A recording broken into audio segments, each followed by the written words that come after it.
Silent Night.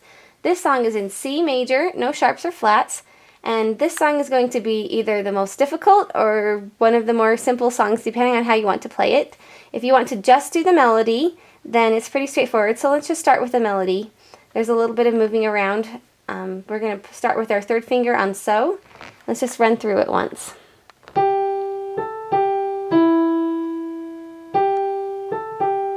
Hop up.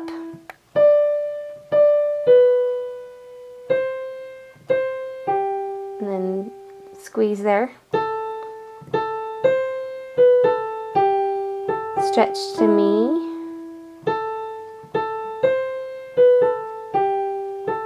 Stretch again, and then hop up.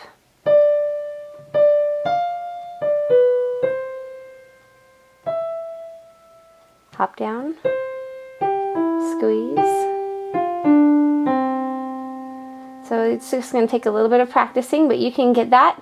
Alright, the left hand, we're going to go through the left hand alone with this one. It's pretty straightforward.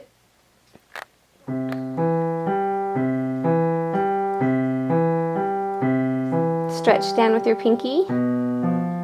4, 5, 3, 1, 5, 3, 1, 5, 2, 1.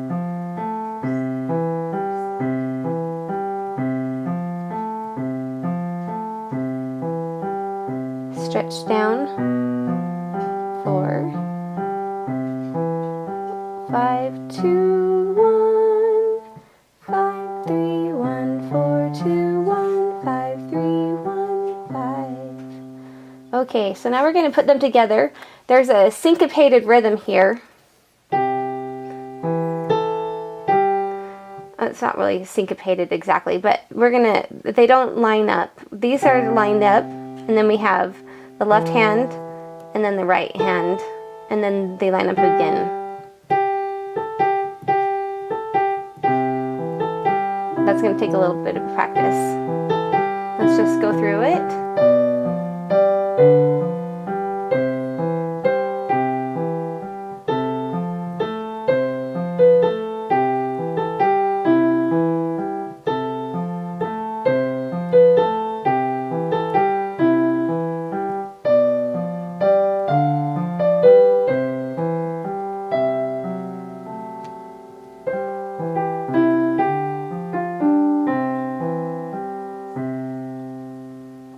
Okay, and there's something I've done a little differently with this song. Up above the notes, I have put the chords. So this starts out with the C chord. If you wanted to do something very simple, you could just play the chord note. So we start with a C, so we could go C, C, G, C. So we could go through the whole song like that and just play the note that you see for the chord, and that would be a very simple accompaniment. When we do chords, the default is a major triad. So if you just see a C by itself, then we know that they want to play C major triad, which in this case is C, E, and G. So that's a C chord, and that's actually what we have in the accompaniment. But you could do something different with that C chord. If you wanted to, you could just play it blocked like this, or you could go maybe, or something like that. There's lots of different chord patterns that you can do. The next one we have is a G7, which is a G major triad with an added 7th on top. And what we have written in the accompaniment is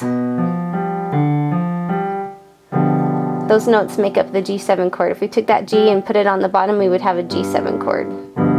So it's an inverted chord. And then we are back to C. Then we have an F triad, F-A-C, which is a F major triad, but we have it written like this. That's an inverted triad again. And then back to C, and back to F, and back to C, and then back to G7, and then back to C. Now this chord, the next chord, is written as an F sharp minor 7 with a flat 5. So we have an F minor triad and with a 7th, but then they say flat 5, so that's 1, 2, 3, 4, 5. And And that's actually better described as a half diminished seventh chord. But what you need to know is that those are the notes: F sharp, A, C, and E. And we've written it as an inversion too. See that E up there is in the melody. So if you don't want to play around with that chord, you can just keep it as a C chord if that's easier for you.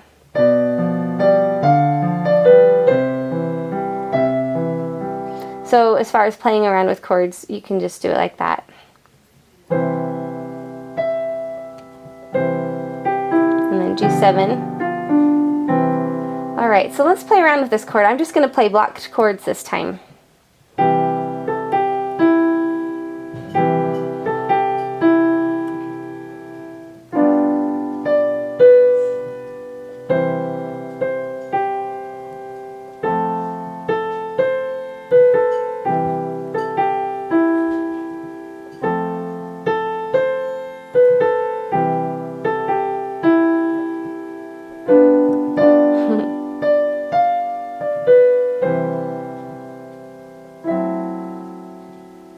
And then I'm going to do an inverted C chord. Because after the F sharp half diminished seventh chord, then the next best thing to do for a C triad would actually be to be an inverted chord with the G on the bottom. Because that F sharp half diminished seventh is acting, I don't know, I don't want to go into too much theory, but that wants to lead, this chord really wants to lead to this chord. But we're in C major and the next chord is a C chord, so we're going to put a G in the bottom. We want that G to be dominant there. But anyway, so just put a G on the bottom there. That's what you need to know.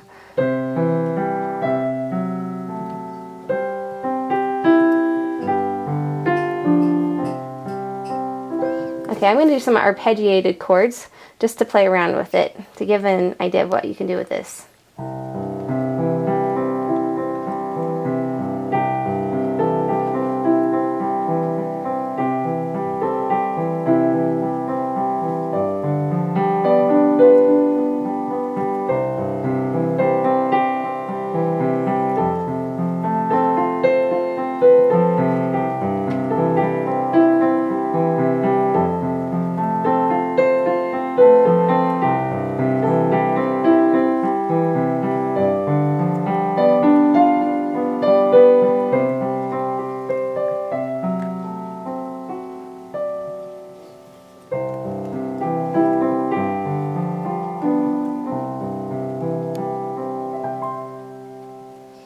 So you can play around with this song. I hope you have fun with it. Thank you for watching.